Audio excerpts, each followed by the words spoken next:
नमस्कार। The dramatic art and design association की तरफ से हम इस बुधवार को भी आपका स्वागत करते हैं और अपने गपशप की कड़ी में इस बार हम आपके सामने लेके आए हैं सोनी चौरसिया जी को, जिन्होंने अपनी मेहनत से अपना नाम रोशन किया, अपने शहर का नाम रोशन किया, अपने गुरुओं का नाम रोशन किया। उन्होंने 24 घंटे लगातार डांस करके कथक और स्केटिंग को साथ मिला के डांस किया और लिम्का बुक ऑफ रिकॉर्ड में अपना नाम दर्ज कराया। और इसके बाद उन्होंने और भी ज्यादा मेहनत की और 124 घंटे लगातार डांस किया और गिनीज बुक ऑफ रिकॉर्ड में अपना नाम दर्ज कराया। और तो आज मेरा भी मन हुआ कि क्यों ना हम उनसे बातें करें, उनके बारे में जानें कि इतनी सारी लगन, इतनी जिज्ञासा, इतना काम वो कैसे कर पाती हैं, कैसे अपने आप को तैयार करती हैं, उसके पीछे उनकी सोच क्या होती है ना। वो हम सबके लिए प्रेरणा का विषय है। हम सबको उससे सीखना चाहिए कि हम सब कैसे उस प्रेरणा से अपने आप को आगे बढ़ा सकते हैं। तो मुझे लगा कि क्यों ना हम उनसे लाइव बात करें।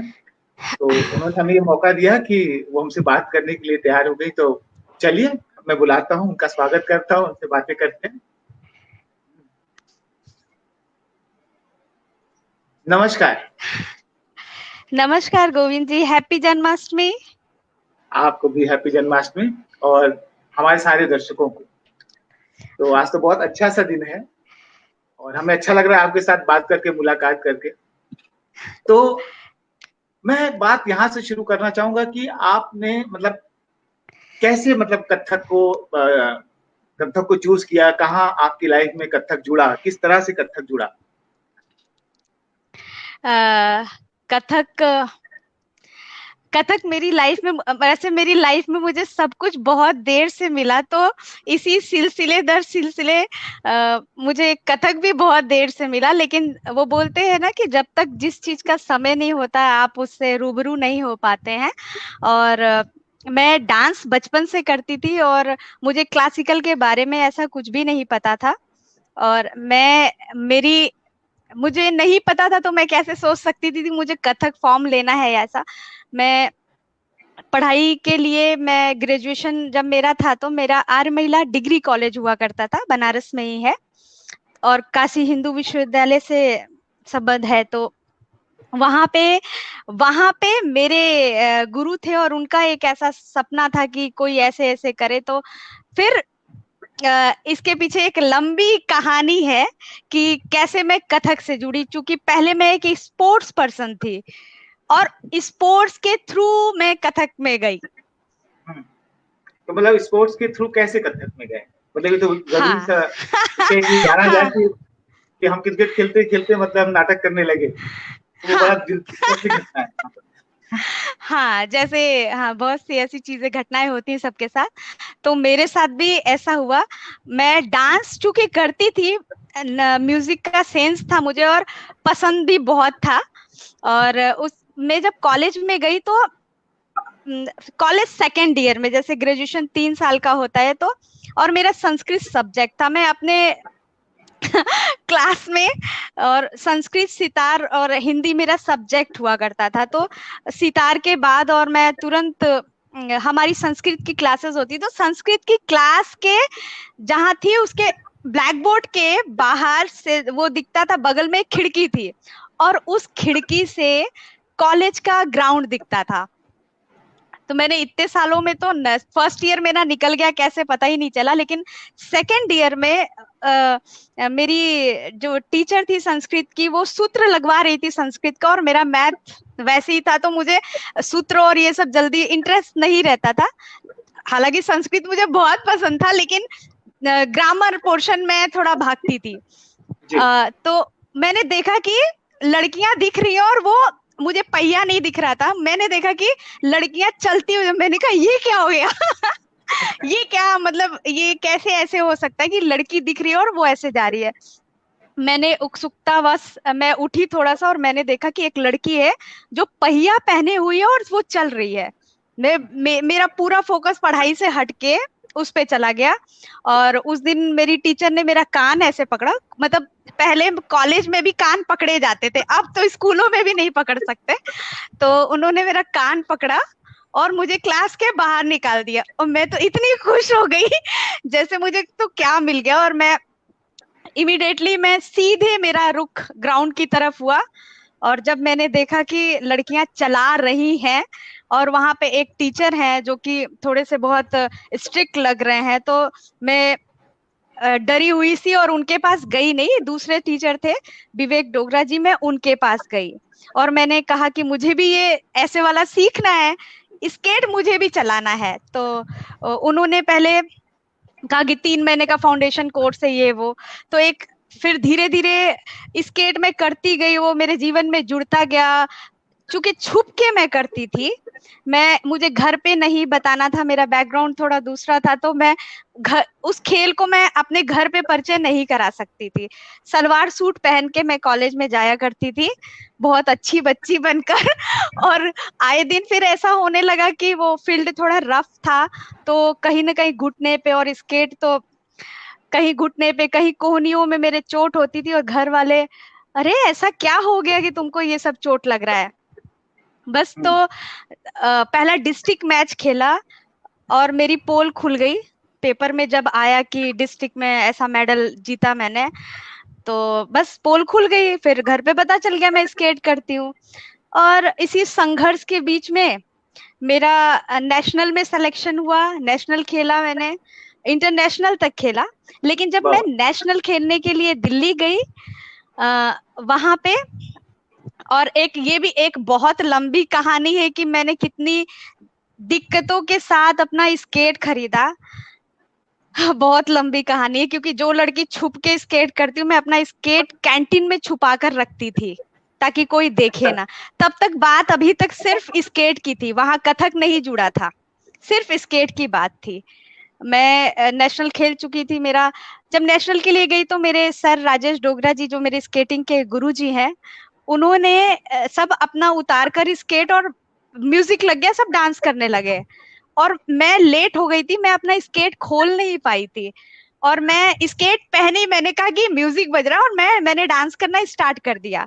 उन्होंने उस वक्त मुझे देखा, और उनका एक ड्रीम था कि कोई लड़की स्केट पे डांस करे। वो यूं कि जब मैं फील्ड पे कर रही थी, तो वहां पे उन्होंने मुझसे नहीं बोला, उन्होंने एक लड़की से बोला, और वो चूंकि कथक कर रही थी, तो उसका कथक पे कमांड था, स्केट पे उसका बैलेंस नहीं था। और मैं जितनी बार ग्राउंड का चक्कर लगाती आती और मेरे कान में जो आवाज जाता, वो उन दोनों की कन्वर्सेशन का, बस मैं उतना ही सुन पाती। तो कई चक्कर के बाद कुछ कुछ सुनते सुनते एक बार मेरे कान में आवाज गया कि स्केट पे अगर 2.5 इंच के पहिए पे कथक को साधा जाए, तो अगर तुमने ये कर लिया, उनका कहना था उस लड़की से, अगर तुमने ये कर लिया तो तुम दुनिया में अकेली लड़की होगी। और मेरे कान में ये आवाज गई, और मैंने उसी समय अपने दिमाग में, जहन में बिठा लिया कि वो लड़की मैं ही बनूंगी। बस तो क्या था, हाँ बस मैंने, चूंकि मुझे कथक नहीं पता था, बाद में जब उन्होंने मुझे देखा वहां पे नेशनल में ऐसे टीम के साथ देखते हुए, और उसमें भी मेरा मेडल आया था, तो बनारस आने के बाद सर ने मुझसे पूछा, क्या तुम कथक करना चाहोगी? और मेरे मन में तो पहले ही से चल रहा था कि मतलब मैं तो इंतजार ही कर रही थी कि मुझसे पूछे। तो मैंने सेकंड भर भी देर नहीं लगाई, और मैंने इमीडिएटली उनको बोल दिया, हाँ मैं करूंगी। लेकिन एक मुश्किल थी कि मेरे फैमिली में बताना, कि हामी भरवाना। तो मैंने बहुत मिन्नत करके सर से बोला, प्लीज मेरे घर चलिए एक बार सर, और आप मेरे मम्मी पापा से बात करिए। तो फिर सर मेरे घर गए और उन्होंने बात किया कि ऐसे ऐसे इसको आगे हम कराना चाहते हैं। और तब सर के यहाँ एक कोई स्केट करने और आता था, और वो तबला सीखने के लिए मेरे जो गुरु पंडित ओम प्रकाश मिश्रा जी हैं, उनके यहाँ जाया करता था। तो उनके पेरेंट्स ने फिर सर से बोला कि लखनऊ घराने के बहुत प्रसिद्ध कथक है गुरुजी हैं, और आप सोनी को वही ले जाइए। तो मैं लकी हूँ इस मामले में कि मुझे ऐसे गुरु मिले, और मेरे सर पहली बार मुझे लेके गए। मेरे गुरु पंडित ओम प्रकाश मिश्रा जी के पास। वो बच्चा बाबू के नाम से बहुत प्रसिद्ध है मेरे गुरु जी। और पंडित बिरजू महाराज जी के सगे भांजे भी हैं वो। जी। तो हाँ, वो लेके गए और वहां से फिर मेरी जो कथक की शिक्षा प्रारंभ हुई। और कुछ दिनों बाद, पहले ये था कि कैसे घरानेदार लोग और क्या रिएक्ट करेंगे, क्योंकि इतने बड़े गुरु थे वो। और हम लोग इस फील्ड में, मुझे कुछ भी नहीं पता था। हाँ, मुझे स्केट मेरा जरूर आता था, लेकिन कथक का क भी नहीं आता था। वो शायद मुझे अभी भी नहीं आता है। मैं अभी भी उस लाइन में ही हूँ। मेरे गुरुजी ने, जब राजेश डोगरा सर ने, पहले तो हमने क्लास शुरू कर दी और 2-3 क्लास हुआ तो फिर सर ने मुझे उनको बोला, गुरुजी को, कि हम चाहते हैं कि ये रोलर स्केट पे कथक करे। और वो भी बहुत डरते डरते उनको बताए कि रोलर स्केट पे कथक करे। तो अब कहे कि उन्होंने पहले सोचा और फिर हम लोग को लगा वो बहुत निगेटिव बोलेंगे, घरानेदार लोग हैं, हो सकता है गुस्से में कुछ भी कर सकते हैं वो। तो उन्होंने बहुत अप्रिशिएट किया और उन्होंने कहा, किसी ने बताशे पे डांस किया, किसी ने तलवार पे डांस किया, तो ये भी एक नई विधा है। तो उनको ये था कि बस कथक का जो शुद्धिकरण है वो न बिगड़े, जो एक परंपरागत हमारी चीजें हैं वो न जाए। तो मैंने उनको प्रॉमिस किया कि मैं इसका पूरा पूरा अभ्यास करूंगी। और फिर कुछ क्लास बाद मेरी शुरू हुई कहानी Kathak on roller skates. Okay. और तो उसमें तो जगह भी बहुत चाहिए होती, स्पेस बहुत चाहिए होता है करने के लिए। हाँ, बिल्कुल आप सही बोल रहे हैं, उसमें बहुत स्पेस चाहिए। तो मेरे गुरुजी का क्वार्टर स्विमिंग पूल के पास था और मैं जाया करती थी उनके पास। जब मैं अपना मेरी स्केट भारी हुआ करती थी, मैं स्केट और घुंघरू दोनों अपना, बस मेरे पास 2 एलिमेंट थे मेरे पास, एक स्केट और घुंघरू। और मेरे दोनों गुरु को मुझ पे एक प्रयोग करना था कि ये सफल होता है, क्योंकि एक की सोच थी और एक को था कि ये सफल होता है कि नहीं। तो मेरे गुरुजी ने पहला टेस्ट जो मेरा लिया, और काफी कठिन टेस्ट था, कि जिस बच्चे ने कभी, जब छोटे होते हैं तो आप नहीं जानते हुए बहुत चीजें करते हो, जो बहुत सी चीजों का पार्ट होता है। तो हम ऐसे कई बार वो चक्कर का पार्ट है ये नहीं पता था मुझे। और फिर जब मैं गई, उन्होंने कुछ टुकड़े तोड़े सिखाए थे मुझे, तो उन्होंने बोला, ऐसा नो चौरसिया 50 चक्कर लगा के दिखावा। मतलब उनका जो ये वर्ड था, मैं और सामने तखत थी, मेरे दोनों गुरु मेरे सामने बैठे थे। गुरुजी अपना दोनों तो अब दोनों गुरु मेरे दोनों गुरु बहुत ही स्ट्रिक्ट है, और उन्होंने दोनों मुझे ऐसे देख रहे बस जैसे मैं कर ही लूंगी। अब आप घुंघरू और स्केट 3-4 चक्कर, लेकिन उन्होंने 50। मैंने बस एक बार उनको बोला, गुरुजी मैं नहीं कर पाऊंगी। और फिर उन्होंने बहुत गुस्से से मेरी तरफ देखा, और दोनों गुस्से से ही देख रहे थे। मेरे अंदर क्या द्वंद चल रहा है, वो युद्ध जैसा, कि नहीं कर पाऊंगी। वैसे मेरा जी ऐसा मचलने जैसा होने मिचलाहट सी होने लगी। तो फिर वो हो गया ना कि अब आप वाली बात हो गई कि आपको वो करके दिखाना है, नाक ना कटे। और किसी ने मेरे नाक के बारे में सोचा ही नहीं, सब अपने बारे में सोच रहे थे। फिर मैंने कहा, ठीक है गुरुजी मैं करती हूँ। बस तत्त एक, तत्त दो, तत्त तीन वो शुरू हुआ। मैंने 50 चक्कर तो लगाए और काफी अच्छे से लगाए, उसमें कोई कोताही नहीं की। लेकिन जैसे ही मैंने अपना 50वां चक्कर पूरा किया,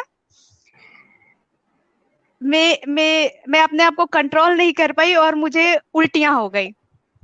और वो उल्टी बिल्कुल गुरुजी के ऊपर ही हो गया। मतलब बहुत शेमफुल ये था, लेकिन वो मैंने अपनी बात पूरी की कि मैंने 50 चक्कर किया। और फिर घुंघरू और स्केट उतारने के बाद वहां पहले सफाई की घंटों। बाद में गुरुजी नाराज नहीं हुए, बहुत उन्होंने मुझे बहुत प्यार और आशीर्वाद दिया, लेकिन उसके बाद मुझे घंटों सफाई करनी पड़ी थी। तो यहाँ से फिर वो एक चलता गया। फिर गुरुजी ने मुझे जैसे मैं जाती थी, जो वो लेसन मुझे देते थे, जैसे अगर उन्होंने कोई चीज सिखा दी, तत्कार सिखा दिया मुझे, क्योंकि मैं उसके बाद बोलती नहीं थी कि गुरुजी इसके बाद क्या होगा। उनको जब लगता था कि इसके बाद सिखाया जाए, अब जा सकता है, तब वो सिखाते थे। और आजकल तो मतलब बच्चे आएंगे तो बच्चे तो कम, पेरेंट्स ही बोल देंगे अरे अब ये हो गया, इसके आगे बताइए। हाँ तो हाँ, अब थोड़ी चीजें बदल गई हैं।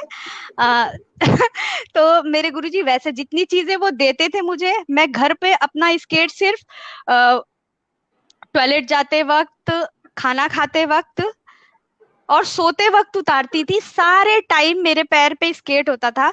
वो जितनी चीज सिखाते थे पहले मैं बिना स्केट के प्रैक्टिस करती थी, और उसके बाद मैं स्केट और घुंघरू पहन के करती थी। तो मुझे डबल रियाज करना था। और वो डबल रियाज इसलिए करना था क्योंकि मेरे लाइफ में दो गुरु थे और मुझे दोनों गुरु को खुश करना था। बहुत बढ़िया, बहुत बढ़िया। हाँ। तो मतलब ऐसे मतलब चलता रहा कि मतलब दोनों गुरुओं को खुश करते करते आपको बहुत मेहनत करनी पड़ती। तो आपको कभी ऐसा हाँ, ऐसा नहीं लगता था कि बहुत ज्यादा हो गया है, कि मतलब अब नहीं होगा मुझसे? हाँ? नहीं नहीं नहीं, मैंने सिर्फ पहली बार वो नहीं शब्द बोला था अपने गुरु के सामने कि वो 50 चक्कर वाली जो बात थी। उसके बाद मैंने नहीं कभी नहीं बोला, क्योंकि उन दोनों का विश्वास मेरे ऊपर कि मतलब ऐसा सोच के हाँ करो 50 चक्कर। तो उन्होंने अब कह दिया तो कितना कॉन्फिडेंस रहा होगा मेरे ऊपर उन दोनों लोगों को कि उन्होंने बोल दिया। तो तब से मैंने कभी नहीं किया, किसी तो चीज के लिए नहीं किया। ये तो बहुत अच्छी बात है कि आपने कभी नहीं सोचा ही नहीं। ये तो होना भी चाहिए। अच्छा, लेकिन जो आपको लिम्का बुक ऑफ रिकॉर्ड जो आपने कायम किया, उसका आइडिया कहाँ से और कैसे आया?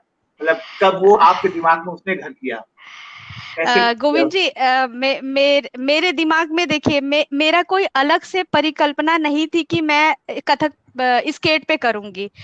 मुझे मेरे गुरु ने जो बोल, आप समझिए एक शिष्य का उसके गुरु के प्रति कितना समर्पण की भावना या एक कितना स्नेह रहा होगा, आदर सम्मान की, उनका कहा गया शब्द को पूरा करना मेरे जीवन का लक्ष्य होता था। और अभी भी ऐसा है, मतलब उनके उनके कहे गए शब्द मेरे लिए पत्थर पे लिखी लकीर जैसी। उसके आगे पीछे मुझे कुछ नहीं सोचना कि लोग क्या कहेंगे, मेरे घर वाले क्या, सब कुछ सेकेंडरी होता है। क्योंकि जिन्होंने जो मेरे बारे में सोच रहे या मुझे जहां ले जाने की कोशिश कर रहे, मुझे ये भी नहीं पता कि मुझे जीवन में इसको करने से क्या मिलेगा। मुझे किसी चीज से नहीं मतलब, मेरे लिए मेरे गुरु सर्वोपरि। तो उनका ही सोच था कि कोई लड़की ऐसे करे तो अलग बने, और उस सिलसिला दर सिलसिला वो मुझे मेरे गुरु पंडित ओम प्रकाश मिश्रा जी के पास ले गए। अब ये था कि अब कथक को रोलर स्केट पे कर रहे हैं तो इसको हम, अभी तो ये हो गया कि अब चूंकि सालों दर साल सीखते रहते हैं कथक, तब आप, लेकिन मेरे मेरे जो राजेश डोगरा गुरुजी है, उनका एक सपना था कि मतलब अब तो ये हो रहा है और सोनी मेहनत भी कर रही है, तो कितनी जल्दी हम इसको स्टेज पे लाएं, लोग जाने कि कथक ऑन रोलर स्केट्स ऐसी कोई चीज हो सकती है, स्केट पे एक नई चीज हम इजाद कर सकते हैं। और साथ में ही फिर मेरे गुरुजी भी इतना एक्साइटेड थे कि हाँ अब लेकिन उनको एक चीज का हमेशा था, थोड़ा करो, परफेक्शन के साथ करो। तो जो भी जितना पैर का काम और जितने कुछ टुकड़े थे, जितना भी उन्होंने सिखाया, उसको मैंने एकदम इतना मास ढाला कि मेरी बॉडी में वो बिल्कुल, मतलब 2.5 इंच के पहिए पे आपको वो पूरा बैलेंस बनाना है कि तकिट तकिट दादिन दिंदा वो पूरा साफ निकले, घुंघरू की आवाज भी सुनाई दे। तो इसमें बहुत मेहनत करनी पड़ती थी। और फिर जब एक दिन मेरे गुरु ने बोला कि गुरुजी अब ऐसा करते हैं कि, उनके दिमाग में एक कॉन्सेप्ट आया कि जब सोनी कर ही रही है और मेरा वो मुश्किल से 10 से 15 मिनट का वो तैयार हुआ था, सिर्फ 10 से 15 मिनट। अब आप 10 से 15 मिनट आप समझिए वार्म अप होने ही अब तो चला जाएगा, 10 से 15 मिनट कुछ नहीं होता है। तो सिर्फ उस 10 से 15 मिनट के लिए शुरू में तो फिर गुरुजी ने उसको और मॉडिफाई किया और वो मेरा लगभग 25 या 30 मिनट का वो तैयार हुआ मटेरियल। क्योंकि जब करते हैं तो फटाफट वो टाइम का पता ही नहीं चलता है। और मैं चूंकि मेरी स्टेमिना, मतलब मैं कभी ये नहीं कहती थी कि मैं थक गई हूँ बस अब नहीं करेंगे, मेरे मुंह से ये शब्द भी नहीं निकलते थे। तो फिर उसके बाद जब ये उनके दिमाग में आया तो उन्होंने कहा कि अगर इसको इंट्रोड्यूस करना और सोनी करती है तो क्यों ना जो बाकी स्केटर्स हैं बच्चे, अगर मैं फिल्मी गानों पे करती थी, फोक संगीत पे करती थी, तो उनको लगा कि क्यों ना अगर इन बच्चों को भी कुछ सिखा दिया जाए। और उनके दिमाग में एक कॉन्सेप्ट आया, डांस ऑन व्हील। तो यहाँ से एक चीज और उभर के आई, डांस ऑन व्हील, जो हमारी संस्था है और इस पे हम लोग परफॉर्मेंस भी करते हैं। तो उस डांस ऑन व्हील का इजाद किया और पहला प्रोग्राम उन्होंने रखा डांस ऑन व्हील के नाम से, जिसमें dance on Kathak, roller skate उन्होंने मुझे इंट्रोड्यूस किया। और बाकी जितने भी बच्चों ने वहां परफॉर्म किया वो लगभग 1.5 घंटे का प्रोग्राम था। और मुझे मतलब मेरी तैयारी के अलावा वो बाकी बच्चों को भी मैंने सिखाया। बहुत अच्छा प्रोग्राम वो हुआ था और सबने बहुत सराहा कि एक नई चीज इजाद हुई है। तो ऐसे डांस ऑन व्हील का भी आगाज हो गया। Dance on wheel. हाँ। तो मतलब क्या आप दोनों तरह की परफॉर्मेंस करते थे, स्केटिंग के साथ और कथक अलग, या आपने शुरू से ही ये बनाया था कि मतलब स्केटिंग के साथ ही कथक करेंगे, अलग से नहीं करेंगे, उसको उतार के नहीं होगा? नहीं नहीं, ऐसा कुछ नहीं, क्योंकि स्केटिंग उतार के तो शायद इजी हो जाता है। आप जब पहिए पे होते हो तो आपको बाकी चीजें तो बाद में, पहले अपना बैलेंस ही जमाए रखना वो पहला एक फर्स्ट मोटो होता है बस। तो जो रियाज था वो ऐसा था कि पहले तो बिना स्केट के ही करती थी ना। तो जो मुझे पहला मेरा मंच मिला, सर ने जो मुझे मुझे यूपी में गंगा महोत्सव बहुत ही प्रसिद्ध वहां का होता है, गंगा महोत्सव में मैंने स्केट पे, रोलर स्केट पे परफॉर्मेंस किया। तो इस तरह के सरकारी, और एक वर्णा महोत्सव, तो वहां पे वो मंच था और लकड़ी का। अब स्केट के लिए तो हमारे स्केट के परफॉर्मेंस में ये एक बहुत बड़ा प्रॉब्लम होता है कि आपको, हाँ, आपको एक सरफेस बहुत प्लेन होना चाहिए। और कथक के लिए तो ज्यादातर वुडन या ऐसे तखत बिछा देते हैं, ऐसे करते हैं। तो ये एक समस्या थी। और वरुणा महोत्सव में उन्होंने बिल्कुल कारपेट बिछा के और ऐसा किया था। वहां पे पहले रिस्क फॉर्म भरवाया उन्होंने कि इस बच्ची को अगर कुछ होता है तो आप जिम्मेदार होंगे। तो मेरे सर ने बोला हाँ, उनको तो मतलब शुरू से कॉन्फिडेंस लेवल, तो उन्होंने कहा हाँ हाँ मैं जिम्मेदार हूँ, इसको कुछ नहीं होगा। उन्होंने बकायदा लिख कर दिया। और वहां पे फिर मैंने वर्णा महोत्सव किया, गंगा महोत्सव, वर्णा महोत्सव, फिर बहुत सारे ऐसे गवर्नमेंट्स के प्रोग्राम किए। फिर बाद में चूंकि हमारी साथ साथ में डांस ऑन व्हील संस्था भी साथ में डेवलप हो रही थी, तो एनटीपीसी के बहुत सारे शोज किए हमने, सेमी क्लासिकल, क्योंकि सारे जो स्टूडेंट्स थे वो सब क्लासिकल नहीं करते थे। तो अगर वो लोग सेमी क्लासिकल कुछ परफॉर्म करते थे तो मैं क्लासिकल वहां परफॉर्म करती थी। तो ऐसा हमारा डांस ऑन व्हील का सफर फिर जारी रहा। लेकिन वो बात तो रहेगी ना कि लिम्का बुक ऑफ रिकॉर्ड जो आपने हाँ अर्जित हाँ हाँ किया। बिल्कुल। फिर सन 2010 में इतना सारा कुछ होने के बाद अब ये हुआ कि हम लोग लिम्का बुक ऑफ रिकॉर्ड करेंगे। तो फिर पहले जहन में था कि हम गिनीज ही करेंगे। तो फिर वहां से मेल आई कि आप पहले लिम्का बुक कर लीजिए और फिर इसको करिए। तो सर ने बोला ठीक है। और वो मैं अगर कुछ घंटे भी करती तो, क्योंकि इस तरह का कोई भी कहीं ऐसा नहीं था जो स्केट पे डांस करता हो कथक, तो मैं अगर 1 घंटे का भी करती तो वो रिकॉर्ड होता। तो अब ये हुआ कि ठीक है, और ड्रीम है आपका 124 घंटे ब्रेक कर अगर क्रॉस करना है तो फिर 24 घंटे तो कुछ नहीं। तो पहला हुआ कि पहले हम लोग 24 घंटे कर लेते हैं। और उस 24 घंटे को करने के लिए भी मैंने बहुत बहुत ऐसे प्रैक्टिस किया था। और कुछ उसमें आधा सेशन मेरा लाइव हुआ और आधा ट्रैक पे हुआ, क्योंकि सभी लोग तबला बजाने के लिए इतने देर राजी नहीं हुए हैं। तो उसमें भोलानाथ मिश्रा जी, माता प्रसाद गुरु जी, ये लोग साथ में थे और इन लोगों ने साथ दिया। और वहां पे पहला रिकॉर्ड एग्जॉर्बर स्मिता जोसेफ जी आई थी, उनके देख रेख में वो 24 घंटे का मेरा अटेम्प्ट पूरा हुआ। और उसमें मैंने ब्रेक लिया ही नहीं, मतलब ब्रेक का उसमें प्रावधान था लेकिन मैंने ब्रेक लिया ही नहीं और वो कंटिन्यूअसली वो होता गया। तो 24 घंटे मुझे ऐसा बिल्कुल भी नहीं लगा मैं थक गई हूँ। मेरे पास मेरी फ्रेशनेस वैसे ही बरकरार थी। तो मतलब इतनी फ्रेशनेस, इतनी थकावट ना होना, तो मतलब कथक के अलावा और क्या क्या करते हैं आप कि मतलब इतनी स्टेमिना बनी रहे? हाँ, देखिए मैं कोई घरानेदार नहीं थी या मेरा बैकग्राउंड भी ऐसा नहीं है। मेरे पिताजी की पान की दुकान है, और जिस फैमिली बैकग्राउंड से मैं आती हूँ वहां पे कोई भी ऐसा नहीं था जो संगीत में हो। क्योंकि मेरा बचपन मेरी नानी माँ के पास भी था, तो वो एक जो संगीत का मेरा कह सकती हूँ, मुझे पहली गुरु मेरी नानी मिली, और मेरा सारा बचपन वहीं भी था। माँ को मेरी मतलब ऐसे मटक भी नहीं सकती है मेरी माँ। हाँ, तो मुझे मेरी नानी से बहुत कुछ सीखने को मिला। लोक विधा में वो काफी गा लेती हैं, बजा लेती हैं, और डांस भी करती हैं साथ साथ। और बाद में जब ये लिम्का बुक और ये सब हो गया, तब उसके बाद सब बस डांस चलता रहा हमारा। फिर आगे की सीखने की प्रथा चलती रही गुरु शिष्य परंपरा से। वो तो है कि एक बार जब बातें बन जाती हैं तो इजी हो जाता है, नहीं तो उसके पहले समस्याएं ज्यादा होती है, तो शुरुआत हाँ, होता है। हाँ, वो एक पहला डर कि गुरुजी क्या कहेंगे। तो घर लेकिन से आपको मतलब घर से सपोर्ट मिला या बहुत समय बाद मिला? मेरी जिंदगी बहुत आसान नहीं थी शायद। अब जैसे मैं उन बच्चों को बहुत, जैसे मैं किसी स्कूल में जाती हूँ या कहीं वर्कशॉप के लिए जाती हूँ, तो मुझे बहुत अच्छा लगता है कि पेरेंट्स इतने उत्साह के साथ बच्चों को संगीत के लिए ले जाते हैं।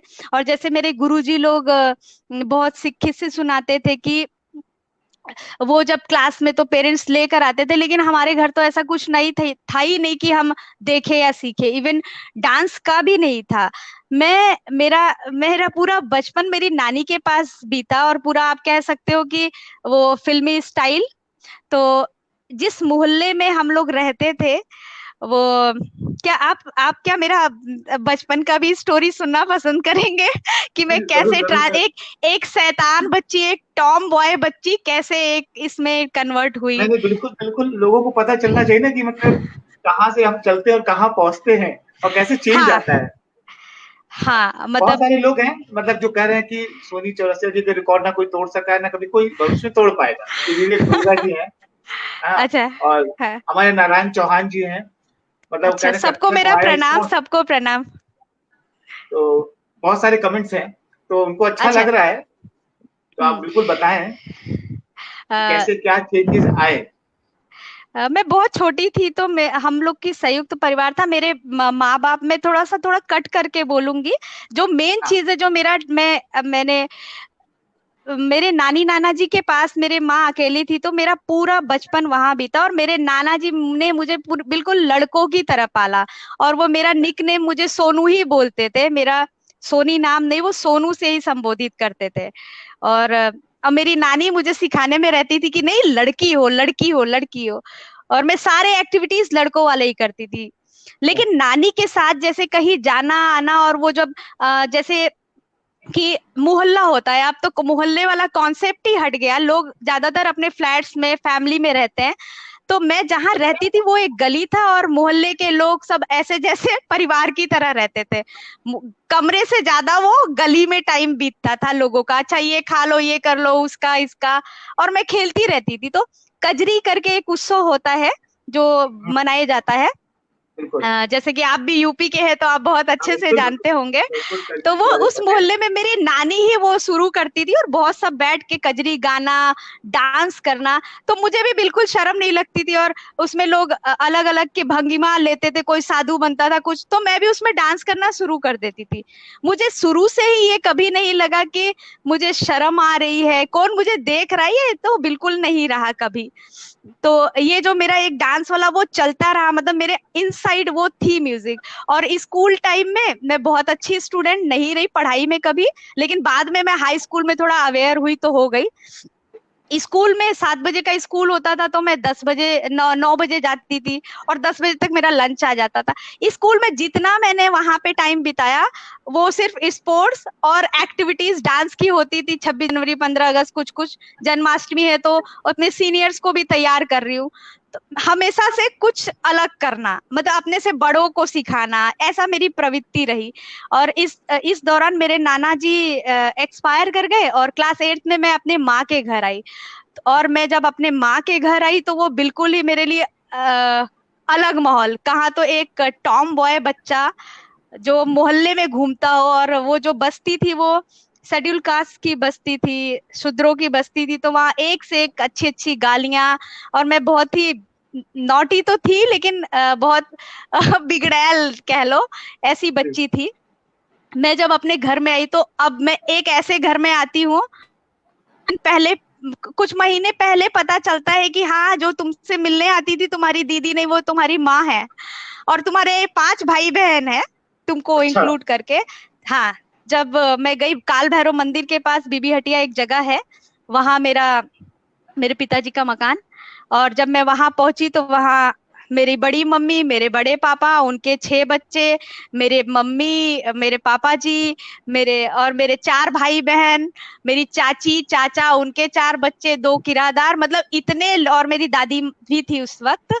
इतने लोग मैं एक ही घर में देख के तो मैं तो पहले घबरा गई कि मतलब कैसे लोग हैं। और मुझे वहां कोई भी पसंद नहीं करता था। मतलब माँ तो पसंद करेगी, ऑब्वियस सी बात है। और मैं जाने के बाद भी मेरा समय ज्यादा दादी के पास बीतता था। क्लास 8th में मेरा एडमिशन हो गया, और सुबह वापस से वही रूटीन। मैं सुबह 4 बजे उठती थी, अपने दादी के साथ ही नहाती धोती, फिर स्कूल जाती, फिर आती। उन जो वहां घर के बच्चे थे, उनका पूरा ये मुहिम होता था कि मुझे कैसे भगा दे। तो उनकी हर वक्त प्लानिंग चलती थी कि सोनी को भगाना है। और इस बीच धीरे धीरे मेरा क्लास 9th हुआ, 10th हुआ, 11th, मेरी बड़ी सिस्टर की शादी हो गई। और तब भी मैं इतनी क्लोज नहीं आ पाई, मैं अपनी माँ के और पापा के। काफी साल मैं दूर रही, लेकिन ट्यूनिंग हो जाती है धीरे धीरे। फिर मेरी दादी भी एक्सपायर कर गई। दादी के एक्सपायर करने के बाद, मतलब ऊपर नीचे ही खंड था, लेकिन मैं फिर माँ के पास ही रहने लगी। मोस्ट ऑफ द टाइम मेरा स्कूल में भी, जब मैं अपना क्लास 8 से जो मेरा 12th तक का रहा, एक्टिविटीज में ही रहती थी। तो बस खाना, सोना और फिर वापस स्कूल जाना, ऐसा ही होता था। आपने और घर तो में, नौकरी भी आपने तो नौकरी भी की थी हाँ बीच में। हाँ हाँ, फिर और उसके बाद जब नौकरी हाँ हाँ हाँ को छोड़ के आपने फिर हाँ हाँ, फिर बिल्कुल। फिर जब वापस। मैं, हाँ, मैंने वापस, जब मैं बीएचयू मैंने ज्वाइन किया, मेरा कॉलेज में आर मिलर डिग्री कॉलेज में एडमिशन हुआ। वहां से जो टर्निंग पॉइंट आया उन मेरे घर वालों का ये था कि गर्ल्स कॉलेज में पढ़े। लेकिन आप ये समझो, मेरे बचपन से लड़के ही फ्रेंड थे, और गर्ल्स कॉलेज में पढ़ने के बाद भी मैं नेवल, एनसीसी और बहुत सारी चीजों में इन्वॉल्व थी, एनएसएस, बहुत सी चीजों में। तो वहां भी मेरे जो फ्रेंड्स होते थे वो मेल ही होते थे, जिस डर से उन लोगों ने मुझे डाला था। अब उसके बाद फिर मेरा कॉलेज हुआ।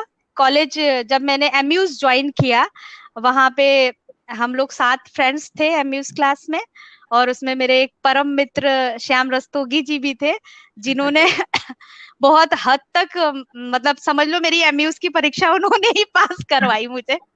और हम कॉलेज में होने के बाद भी, उस समय मेरा गुरुजी के यहाँ जाना आना शुरू हो गया था, तो वो भी बहुत क्रिएटिव थे। तो ये होता था कि हम ज्यादा से ज्यादा क्या नया कर सकते हैं। तो हम दोनों सेम सितार के स्टूडेंट थे, लेकिन हम घर जाते थे, और आई हमारे लिए कुछ बना के रख देती थी, और उसके बाद हम अपना वो सितार पे कुछ बना बजाते थे, और संदीप उनके भाई वो तबला पे होते थे, और मैं घुंघरुओं पे हम लोग अपना कुछ कुछ प्रयोगात्मक, जो कुछ चीजें गुरुजी सिखाई होती थी, मैं उनको बताती थी, फिर वो कुछ इजाद करते थे। हम ऐसे प्रैक्टिस करते थे। इसी दौरान मेरे कुछ फैमिली प्रॉब्लम्स हुई, मेरा पर्सनल प्रॉब्लम। और मैं मेरा अम्यूज होने के बाद मैंने फिर मास्टर डिग्री के लिए डांस में अप्लाई किया, और हो नहीं पाया। और उस दौरान मेरा डांस का भी अच्छा खासा गैप हो गया। और मैंने हिसार में as a TGT dance teacher वहां ज्वाइन किया, विद्या देवी जिंदल स्कूल। और जब मैं वहां मेरी टेलीफोनिक इंटरव्यू हुई, मैं कानपुर एक प्रोग्राम के लिए गई थी, डांस ऑन व्हील का हमारा प्रोग्राम था। और टेलीफोनिक इंटर हुई, और उस इंटरव्यू में प्रिंसिपल जो थी वो गुरमीत बिंद्रा जी थी। उन्होंने एज अ मदर मुझसे बात किया, और एक लड़की जो बनारस से कभी बाहर नहीं निकली थी, बहुत कुछ देखा ही नहीं था, उन्होंने मुझसे बोला कि बेटा आप यहाँ नौकरी करोगे? मैंने कहा नहीं मैम, मैं नहीं कर पाऊंगी। फिर उन्होंने कहा ना, मुझे बहुत प्यार से कहा कि आप बस एक बार यहाँ आ जाओ, और आप घूम कर चली जाना। तो फिर मेरे गुरुजी साथ थे, राजेश डोगरा जी। उन्होंने कहा कि एक बार जाने में क्या हर्ज है, और तब उन्होंने हाँ कहा। और हम कानपुर से ही बनारस न लौट के हम सीधे हिसार के लिए चले गए। और जब मैं हिसार गई, इतना बड़ा सा इंटरनेशनल स्कूल, जब मैं प्रिंसिपल से मिली, और बिल्कुल उनका mother like a mother behaviour था। उन्होंने मुझे बिल्कुल एज अ टीचर वहां रखा ही नहीं। उन्होंने पहले स्कूल घुमाया, डिपार्टमेंट बहुत सुंदर सा। तो मुझे भी मेरे दिमाग में आया कि मेरा अगर लक्ष्य इतना बड़ा है, तब मैं अटेम्प्ट कर चुकी थी लिम्का बुक का, और मेरा दूसरा लक्ष्य था कि मुझे गिनीज करना है। अब गिनीज के लिए मुझे एक तो फाइनेंशियली बहुत स्ट्रांग होना था। मैं किसी से मदद नहीं ले सकती थी, और मेरा फैमिली बैकग्राउंड तो ऐसा था, जैसे पान की दुकान है पापा की, और इतने लोग थे कि वो सिर्फ एक बच्ची के लिए कितना करते हैं। तो मेरे दिमाग में ये भी था कि मुझे पैसे भी कुछ इकट्ठे करना है ताकि मैं अपनी तैयारियां कर पाऊं। और फिर मेरे गुरुजी ने, मेरी टीचर और उनका बात हुआ प्रिंसिपल का, तो उन्होंने बोला अच्छा लगा। मैंने कहा ठीक। उन्होंने एक एक चीज, मैंने कहा मुझे मैम, मैं आगे की पढ़ाई भी कर रही हूँ, मुझे एग्जाम देने जाना पड़ेगा। तो उन्होंने बोला कि मेरी शर्त उन्होंने मानी, और उन्होंने कहा कि आपको जब भी जाना होगा, मेरी तरफ से आप पूरी तरह स्वतंत्र हो, आपका कोई प्रोग्राम हो, कोई एग्जाम हो, आप जा सकते हो। बस। तो क्या था, मुझे मेरी फ्रीडम मिली, और मुझे लगा कि, और उस समय मैंने जब ज्वाइन किया था तो वो 18,000 उन्होंने सैलरी के लिए बोला। मतलब 18,000 बहुत बड़ी बात थी कि मुझे 18,000 रुपया मंथली मिलेगा। और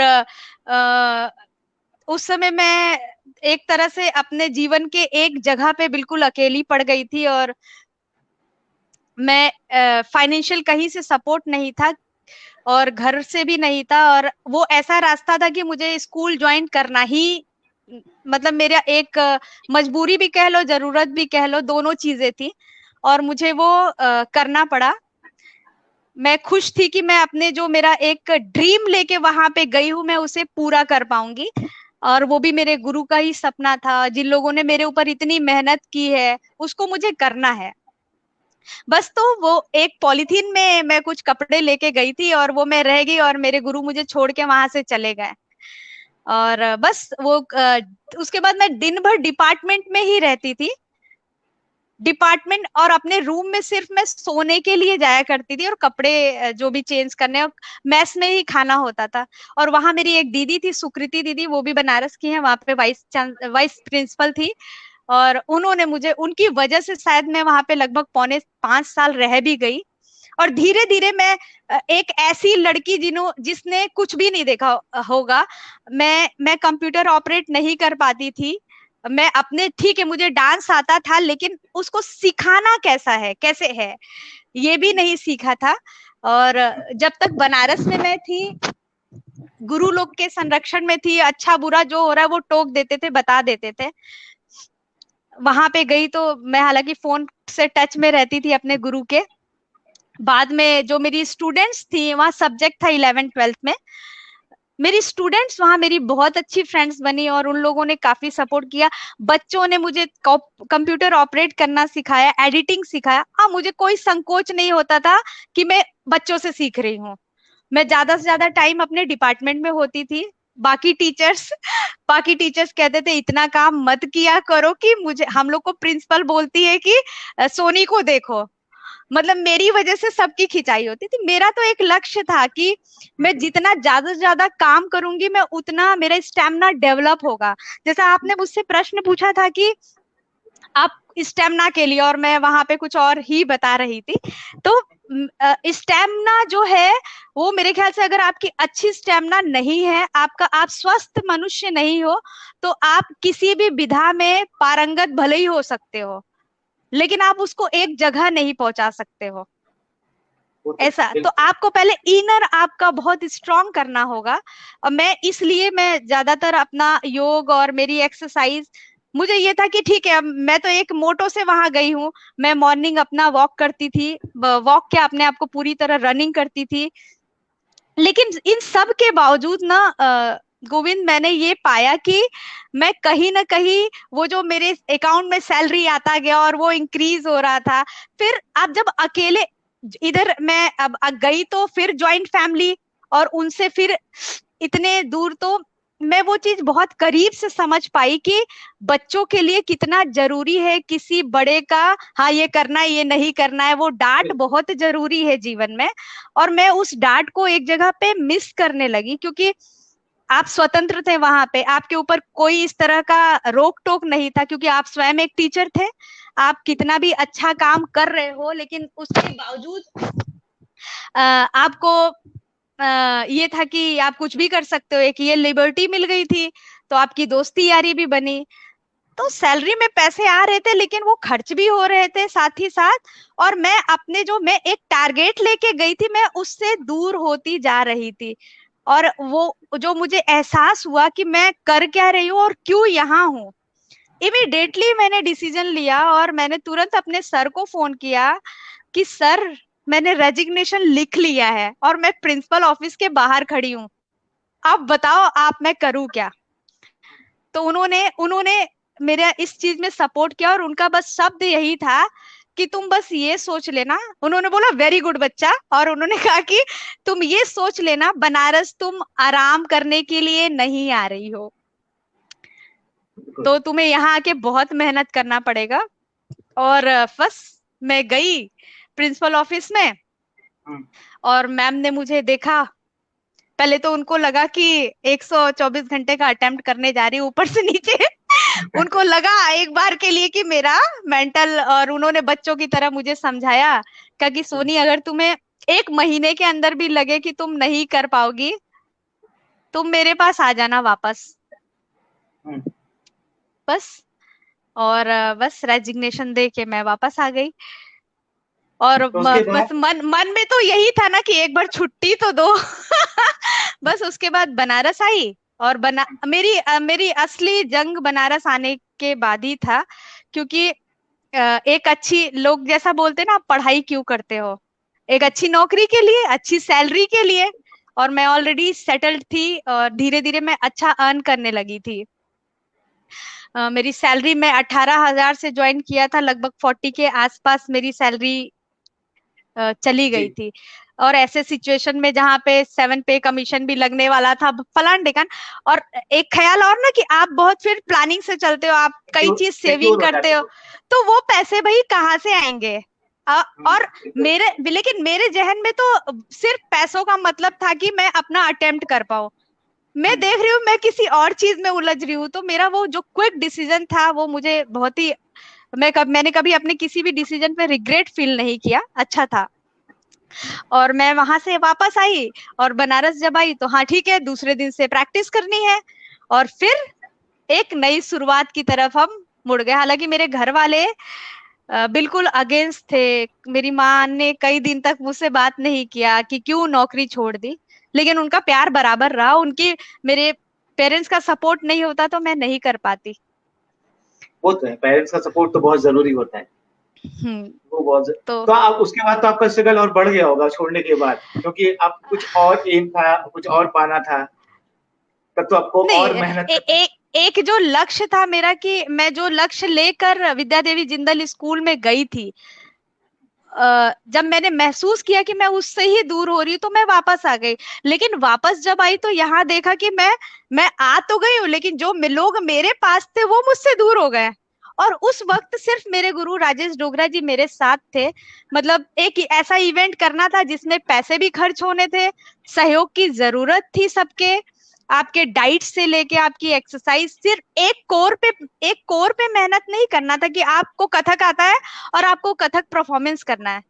यहाँ बात थी आपकी फिजिकली, आप कितना स्ट्रांग हो, क्योंकि कथक परफॉर्मेंस आप 1 घंटे का 2 घंटे का करके आप चलो फ्री हो गए, आपको लगभग 124 घंटे खड़े रहना था। तो चैलेंजिंग ये था कि आपके मतलब बॉडी बहुत ही स्ट्रांग हो। तो फिर अलग अलग सेशन बना के बहुत, जब हम लोग चलना शुरू किए तो हमारे साथ कोई नहीं था। हम जब किसी से बोलते थे, जैसे जो लोग बोलते थे ना, अरे हम लोग तुम लोग के साथ है हमेशा, ऐसा जब हम अपना पूरा प्रोफार्मा बना के जब जाते थे, और जो ये ऐसे लोग जिन्होंने डांस ऑन व्हील्स को सपोर्ट किया, कथक ऑन रोलर इसको स्केट को सपोर्ट किया कि ये बच्ची बहुत आगे बढ़ेगी, ये करेगी, लेकिन उनका जितना स्नेह था, वो जो 4 लिस्ट थी मेरे पास, उसको देख के सब खत्म हो जाता था।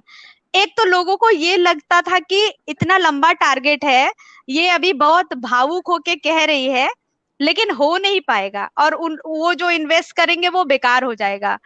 और हम इतने प्रोफेशनली नहीं थे कि हम जैसे ये एक बहुत बड़ा आर्ट होता है कि आप अपने प्रोग्राम के लिए कहीं से फंडिंग ले सको, ये एक बहुत बड़ा आर्ट है, ये सबको नहीं आता है, और उसमें हम लोग पूरी तरह फेलियर थे। तो हम लोग काफी जगह गए, जहां जहां हमने शोज किए थे वहां गए, और कहीं से कुछ भी नहीं हुआ, हम पूरी तरह निराश हो गए। और बाद में मैंने जहां से पढ़ाई की थी, मेरा डिग्री कॉलेज, तो मेरे सर के ऐसा है कि चलो एक बार ना वहां भी मिल लेते हैं। और वो वहां के जो प्रबंधक थे, डॉक्टर दीक्षित सर, वो मुझे ना बहुत मानते थे बेटी की तरह। मतलब मैं कॉलेज से, मुझे काफी साल हो गए पढ़े, लेकिन अभी भी मैं ऐसा जाती तो मैं मतलब न्यू स्टूडेंट ही फील करती हूँ। वहां सारे बच्चों को मेरे बारे में पहले से पता होता था। तो बस जैसे लेकर गई, और वो जो लगभग 8 चीजों की लिस्ट होगी एक पन्ने पे, सादे पन्ने पे, जब मैं उनके पास गई और राजेश सर ने बोलना शुरू किया कि ऐसा ऐसा है सोनी, ऐसा, क्योंकि मैंने जो 24 घंटे का लिम्का बुक का रिकॉर्ड किया था, मैंने उसी कॉलेज में किया था। उन लोगों ने मेरी मेहनत और सब देखा था, और हम बहुत हारे मन से उनके पास गए थे। वो मेरे जो रियाज का टाइम, और कॉलेज में भी मेरे सब्जेक्ट के अलावा भी मुझे पूरा टाइम मिलता था कि मैं घंटों घंटों प्रैक्टिस कर पाऊं। तो जो टाइम उन्होंने देखा उसके बिहाफ पर, तो जब सर ने बोला, उसके बाद मैंने बोला कि सर हम लोग इसलिए आए हैं, हम एक रिकॉर्ड करना चाहते हैं, तो और कुछ चीजें क्या आप, तो उन्होंने बोला हाँ। उन्होंने मेरे हाथ में कागज देखा, तो उन्होंने कहा लाओ, और मैंने इमिडिएटली वो कागज उनके आगे कर दिया। और मेरा मनोबल धीरे धीरे तब बढ़ता गया जैसे उन्होंने वो लिस्ट देखी, और लिस्ट देख के पहले वाले पे टिक किया, बस मेरा तो वहां से वो खुशी की लहर जो है कि अब आशा की किरण दिख रही थी कि हम जा रहे हैं सही दिशा में, और हमें जो हमारा सपना है वो मिल पाएगा। और फिर उसके बाद दूसरा तीसरा, और वो उन्होंने किसी भी पॉइंट पे क्रॉस लगाया ही नहीं, उन्होंने हर चीज पे टिक करते ही गए, और आशीर्वाद दिया, बोला कि बस प्रैक्टिस करना शुरू कर दो। तो मैं जब बनारस आई, और मैंने दूसरे दिन से ही प्रैक्टिस शुरू कर दी। जैसा कि मैं फिजिकल स्ट्रेंथ की बात कर रही थी आपसे, तो मैंने सबसे पहले रनिंग शुरू किया, और रनिंग में वहां भी करती थी, लेकिन मैं वहां फील्ड पे, और चीजें हम लोग को पता नहीं होती है, और हम लोग मिल्खा सिंह और पीटी उषा बनने की कोशिश करते कि हम वैसा वार्म अप करेंगे। और इस सब, जैसे लोग बोले इस सब में होता क्या, दौड़ना ही तो है। तो हम भी ऐसे जहन के साथ, चलो अपनी फिटनेस बनानी है, और जूते पहन के, टी शर्ट वगैरह पहन के सड़क पे निकल गए। रोज सुबह हम 4:30 बजे निकल जाते थे दौड़ने के लिए, उस वक्त शुरू के दौरान। और 7वें दिन ऐसा हुआ कि मैं जिस रास्ते में दौड़ के गई थी, लगभग मैं 2-3 किलोमीटर दौड़ चुकी थी। धीरे धीरे मुझे एक दर्द महसूस मेरे घुटने में हुआ, बहुत दर्दनाक था वो दर्द मुझे महसूस हुआ, और मैं धीरे धीरे ना, पैर मेरा, जैसे आप उठा कर रखते हो फिर आगे जाते हो ना, वो जमता गया। मेरा दाहिने पैर का घुटना बिल्कुल वो खड़ा हो गया, और मैं वहीं पे मैं बिल्कुल हेल्पलेस हो गई। मेरा पैर मुड़ ही नहीं रहा, मैं आगे क्या बढ़ूंगी, और मेरे आंख से आंसू गिर गिर रहे थे। इतनी तकलीफ मुझे हो रही थी कि इमिडिएटली ये क्या ऐसा हो गया, मेरा पैर बिल्कुल जाम हो गया था। तो और मेरे पास, मैं फोन लेके रनिंग नहीं करती थी। एक ऑटो वाला भैया जा रहा था, उसने मुझे तकलीफ में देखा, तो उसने मुझे बोला कि मैडम आप बैठ जाओ। तो पीछे चूंकि ऊंचा होता है, तो मैं उस पे पैर नहीं रख पाई, तो उसने बोला अपनी बगल वाली सीट पे आप यहाँ बैठ जाओ, मैं आपको वहां तक छोड़ दूंगा। वो दर्द गोविंद जी की, मैं जब ऑटो में बैठी ना, मैं अपना पैर जैसे ऐसे उठा कर भी रखने में मुझे इतना, और कि मैं इतना बड़ा लक्ष्य लेके निकली हूँ, और मेरे पैर की ये स्थिति, मेरा पैर बिल्कुल सीधा हो गया था, वो मुड़ भी नहीं रहा था। और फिर मैं ऑर्थोपैड डॉक्टर के पास गई, डॉक्टर दत्ता जी के पास। वो एक फनी चीज था, उन्होंने एक्सरे वगैरह कराया और उनको बताया कि ऐसा अटेम्प्ट मैं करने वाली हूँ। तो बाकी लोगों की तरह वो भी बहुत शॉक हुए और मेरा चेहरा देखा, फिर उन्होंने एक्सरे देखा, उन्होंने कहा ऐसा है, इसमें ये कमी है और आपकी हड्डियां इतनी मजबूत नहीं है और आप ये अटेम्प्ट नहीं कर पाएंगी। उनका ये शब्द ना, वो जो निगेटिविटी से भरा हुआ, मेरा मन बिल्कुल बैठ गया कि ये आप नहीं कर पाएंगी। फिर राजेश सर ने बोला कि कहने से क्या होता है, वो मुझे हमेशा पॉजिटिव मोड में रखना चाहते थे। कहने से क्या होता है। एक्सरे हुआ, फिर पैर में बंधा बैंडेड काफी टाइम तक। उसके बाद मैंने 10 से 15 दिन रेस्ट किया होगा। वापस जब ठीक हुई, फिर इस मिट्टी में दौड़ना शुरू किया। फिर उन डॉक्टर ने बताया कि लोगों को पता नहीं होता है और लोग ऐसे सड़क पे जो दौड़ते हैं तो जो हमारे पंजे से हमारे घुटने पे प्रेशर पड़ता है वो वीक होता है, और मिट्टी में या बालू में दौड़ने से घुटना आपका घिसता नहीं है। तो ये एक उन्होंने अच्छी बात बता दी थी उस निगेटिव थॉट के साथ। और मेरा ब्लड बी पॉजिटिव है तो मैंने उसको पॉजिटिवली जो चीज लेनी थी वो लिया। थोड़ी देर के लिए मैं डर जरूर गई थी बस। और फिर अपने गुरु के पास जाती थी, कथक का प्रैक्टिस शुरू कर दिया। और इधर ये फिर डॉक्टर विधि नागर मैम जो वर्तमान में मेरी गुरु हैं, और वो भी जुड़ी कॉलेज में से मेरे साथ, और उन्होंने मेरी बहुत हेल्प की। और उनकी गुरु डॉक्टर पूर्णिमा जी इस समय संगीत नाटक अकादमी की वो डायरेक्टर हैं। उन्होंने बहुत सारी मेरी बहुत उन लोगों ने सबने मेरी मदद की। और जो हमारा सपना था कि हमें GWR के लिए परफॉर्म करना है, और रिकवर होने में मुझे जो टाइम लगा, फिर तो मेरा रूटीन ही पूरी तरह, जब इतने धीरे धीरे करके वो दीक्षित सर जुड़े, फिर सब एक एक लिंक बनता गया। फिर मुझे सिर्फ सर ने मुझे बोला कि तुमको अपने डांस, अपनी बॉडी और इन सब चीजों पे ध्यान देना है। पैसे कहाँ से आएंगे, वेन्यू क्या होगा, कैसे होगा, इन सब चीजों से मुक्त थी मैं। और मेरी डॉक्टर गोल्डी, डॉक्टर नीरज खन्ना जी मेरे पर्सनल जो फिजिशियन बने, और बाकी सब लोग जुड़ते गए। बहुत लोगों के नाम है मैं शायद नहीं ले पाऊं, लेकिन मेरे योग गुरु इंदल प्रसाद और doctor SS Pandey, doctor Soni, सबने। लेकिन अभी अभी इतने समय तक बंद रहा सब कुछ, तो आपने अपनी पॉजिटिविटी को कैसे बना के रखा, क्या किया उसके लिए? देखिए, मैंने जैसा आपको पहले बताया था कि नहीं, मैंने सिर्फ वो एक बार बोला था कि मैं नहीं कर पाऊंगी। उसके बाद मैंने कभी ये बोला ही नहीं कि मैं नहीं कर, मतलब ऐसा शब्द ही नहीं यूज किया। और मेरे हिम्मत मेरे गुरु थे, जिन मुझे ये था कि अगर वो मेरे साथ है तो मैं कुछ भी कर सकती हूँ। और अगर कुछ अच्छे लोग साथ में हो आपके, तो शायद आपके वो जहान मुट्ठी वाली बात है। वो बिल्कुल ठीक है, लेकिन जो अभी इतने समय बंद रहा, तो आपने क्या क्या किया बंद समय में अपने आप को पॉजिटिव बनाने? जब भी अभी अभी अभी पैंडेमिक अभी टाइम में, जो भी जो कोरोना काल है, लॉकडाउन, हाँ बिल्कुल बिल्कुल। क्या देखिए, अब ऐसे समय में ये था कि आप कुछ ज्यादा एक्टिविटीज नहीं कर सकते हैं, आप बाहर नहीं जाना है, आपको घर पे ही रहना है पूरी तरह। तो मैं जहाँ रहती हूँ, मैं सुबह अपना जल्दी उठ के अपना रियाज करती थी। और कंटिन्यूअसली आप एक ही चीज करो तो उससे भी बोर हो जाते हैं ना, तो कुछ दिन पूरी तरह उसको स्टॉप किया, कुछ गाने सुनती थी। फिर हमारा बहुत बड़ा संयुक्त परिवार है, तो हम कुछ कुछ एक्टिविटीज, जैसा मैंने बताया कि डिस्ट्रिक्ट जैसा हमारी फैमिली, और हमारी जो भाभियां हैं वो भी बिल्कुल फ्रेंड जैसी ही हैं। तो बहू वाला वो नहीं, हमारे घर की ये बहू है और बेटी में वो हो। और हम लोग कुछ कुछ इजाद करते थे, कुछ नए गेम खेलते थे, वापस से वो बचपन में जाना। क्रिएटिविटी के तौर पे कुछ डांस क्लास छोटे छोटे बच्चों को घर में देना, और कुछ स्टिचिंग का कुछ नई चीजें बनाना।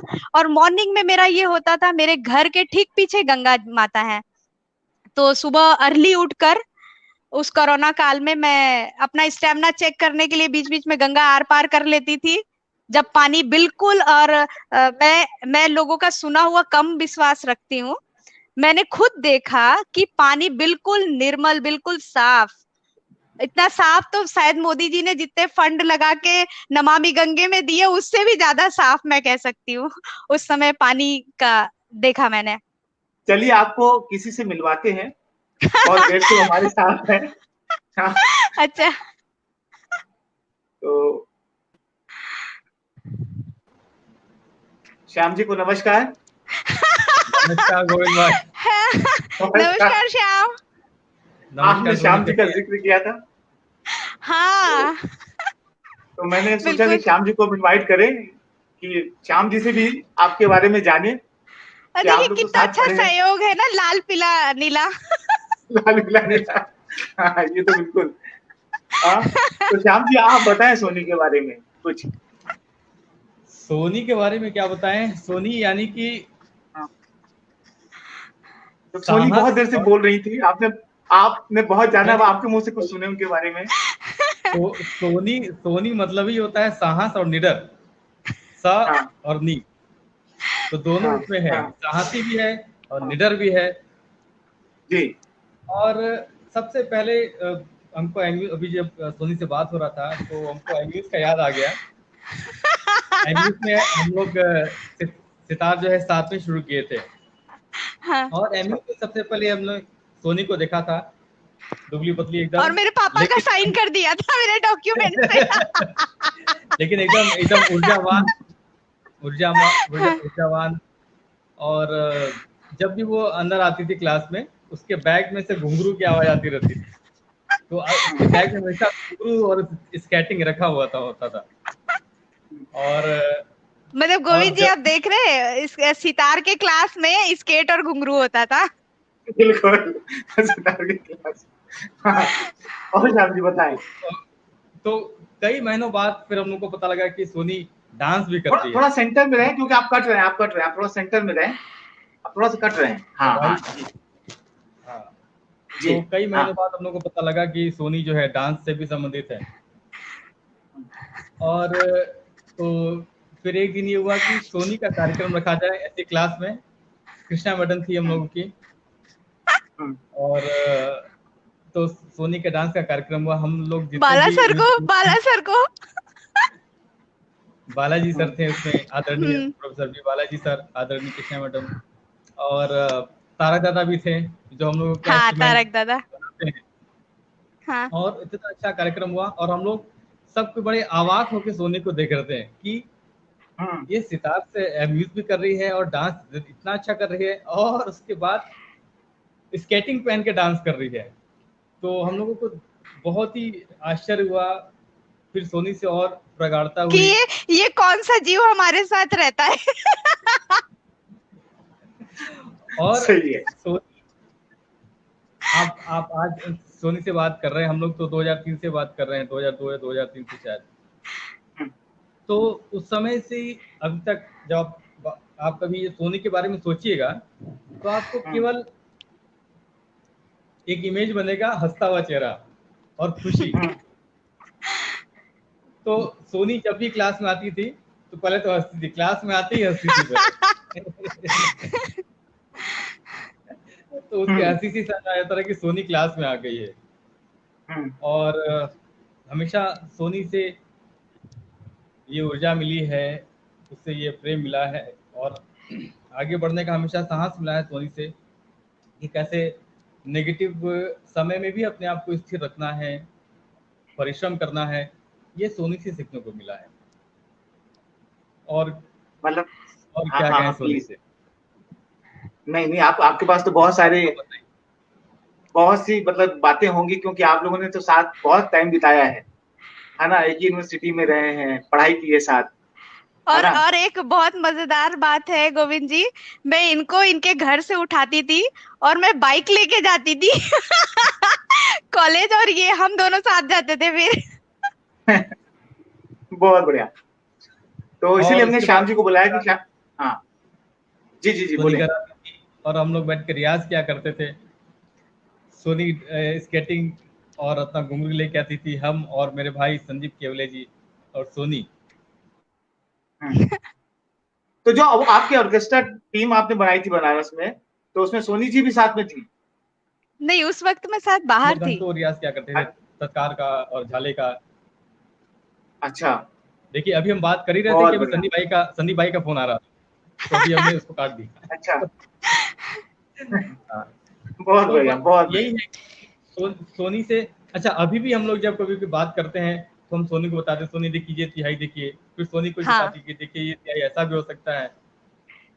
तो हम लोग काफी शेयर करते रहते हैं एनर्जी एक दूसरे को। बिल्कुल। बहुत बढ़िया, बहुत बढ़िया। तो सोनी जी बताएं, अब आपका आगे क्या सपना है? मतलब आप आगे क्या प्लान किया आपने करने के लिए? मेरा जो मानना है कि लक्ष्य एक होता है, जैसे आपने जो उस वक्त लक्ष्य बनाया, उसके बाद एक पूरा हुआ, उसके बाद दूसरे के तरफ मुड़ना चाहिए।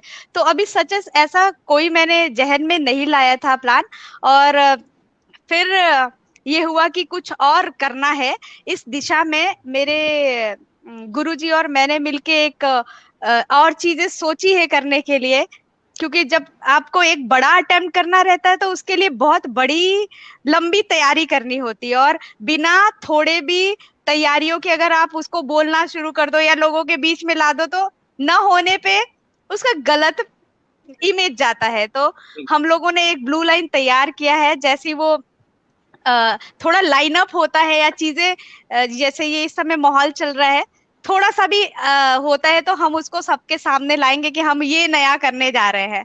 बिल्कुल बिल्कुल बिल्कुल, मतलब प्लानिंग चल रही है, काम चल रहा है, कोई चीज हाँ रुकी नहीं है, सब कुछ चला है जी, माने। बिल्कुल। हमें लगता है कि बंद है, लेकिन बंद कुछ नहीं, दिमाग चल रहा है, हम चल रहे हैं, चीजें चल रही हैं, है ना? श्याम जी बहुत अच्छा सितार बजाते हैं। बहुत बहुत बेहतरीन। बहुत अच्छा नहीं हाँ श्याम बजते, जी। बस सीख रहे हैं। हाँ, हम ये करें कि इस नहीं नहीं, लॉकडाउन बहुत। के समय में भी सोनी हम्म। हमेशा जो है आपको योगासन करते हुए मिलेगी, सोनी हमेशा आपको रियाज करते हुए मिलेगी, सोनी आपको हमेशा ऊर्जावान मिलेगी। नहीं नहीं, वही वही ताकत तो है ना, जिसकी वजह से हम अपने एम को अचीव करते हैं, कि आपको हमेशा लगे रहना और है। मुझे लगता है कि मैं शायद ऐसे हमेशा रहूं, और हम बुढ़ापे में भी ऐसे ऊर्जावान ही एक दूसरे के सामने मिले। बिल्कुल बिल्कुल, ऊर्जावान तो रहना ही पड़ेगा। और अभी जो लॉकडाउन ने हमें यही सिखाया है कि ऊर्जावान बहुत रहना है आपको, अपने आप को ठीक रखना बिल्कुल। है, तो आपको यस। मजबूत रहना है। और आर्टिस्ट को तो और भी ऊर्जावान रहना है कि दूसरों को भी प्रेरित करता है, वो प्रेरणा का स्रोत बनता है। तो हमें और बिल्कुल मेहनत बिल्कुल। करनी है कि हम और लोगों के लिए प्रेरणा के स्रोत बने। तो इसी के साथ से आज का ये हम समाप्त करते हैं। और आप दोनों लोग आए, बहुत अच्छा लगा। मुझे उम्मीद है सबको बहुत सारी बातें पता चली होंगी नई नई सोनी के बारे में, कि वो कैसे करती है काम, क्या क्या उन्होंने अपने समय में स्थितियों को देखा, किन किन स्थितियों से गुजरी। तो सोनी जी बहुत बहुत धन्यवाद, श्याम जी बहुत बहुत धन्यवाद। धन्यवाद, आप आए, बहुत बहुत धन्यवाद बहुत सोनी बहुत को धन्यवाद। कि उसने हम लोगों का निमंत्रण स्वीकार किया और हम लोगों बिल्कुल। के फेसबुक पेज पे आई। आपका और हम निमंत्रण लोग नहीं, आपका कुछ भी कहना मेरे लिए आदेश जैसा होता है, तो मैं उसको कभी मना कर ही नहीं सकती। नहीं नहीं, और थैंक यू, मुझे बहुत अच्छा लगा। इतनी अच्छी हम लोगों को बातें अपने जीवन के बारे में बताई, जिससे कोई भी प्रेरित हो सकता है, कोई भी प्रेरणा ले सकता है। बस हम लोगों की यही शुभकामना है कि सोनी आगे भी ऐसे ही करती रहे और कई लोगों के लिए प्रेरणा बने। Thank you Soni. Govind ji. Okay okay. हाँ जी। नहीं नहीं, बोलिए ओके बोलिए कुछ। बोलिए बोलिए। ओके। अरे बोलिए बोलिए बोलिए बोलिए। नहीं ठीक है। एक्चुअली अरे नहीं बोल। मैं कुछ गुनगुनाना चाह रही थी, हालांकि मैं बहुत अच्छा नहीं गाती हूँ, नहीं नहीं, लेकिन बिल्कुल फिर भी गुनगुनाइए। नहीं नहीं, बिल्कुल अ, गुनगुनाइए। बहुत बहुत ज्यादा टाइम नहीं लेते हुए। नहीं नहीं, मुझे आप ऐसा सच टाइम में मुझे लीजिए। सिंगिंग का टाइम। कोई नॉलेज नहीं है, लेकिन आप बाथरूम सिंगर ही सोच के मुझे सुन लेना बस। नहीं नहीं, श्याम जी है ना हमारे बगल में, वो ठीक कर देंगे। श्याम को तो कुछ भी, श्याम तो हर चीज में हाँ ठीक है, उसको कुछ बुरा लगता ही नहीं है। फिर भी मैं कोशिश करती हूँ। जी। वक्त की कैद में जिंदगी है, मगर वक्त की कैद में जिंदगी है, मगर चंद घड़ियां यही है जो आजाद है, इनको इनको खो कर मेरी जाने जा। शायद मैं भूल गई। अगर आप दोनों को कि कोई आता है तो आप प्लीज गा दे। नहीं आता तो है, लेकिन याद नहीं है। आज जाने की जिद ना करो, आज जाने की जिद ना करो। ये गजल मुझे बहुत पसंद है, बहुत पसंद है। आपको नहीं, बहुतों को बहुत पसंद है गजल। गजल है ही ऐसी। हाँ ठीक है। अभी जी सितार थैंक यू। आपको बजाना आता। हाँ तब मैं भाव करके, तब मैं जरूर भाव करके दिखाती। ठीक है, नमस्कार। हाँ बिल्कुल, जरूर नमस्कार। नमस्कार गोविंद भाई। नमस्कार भाई।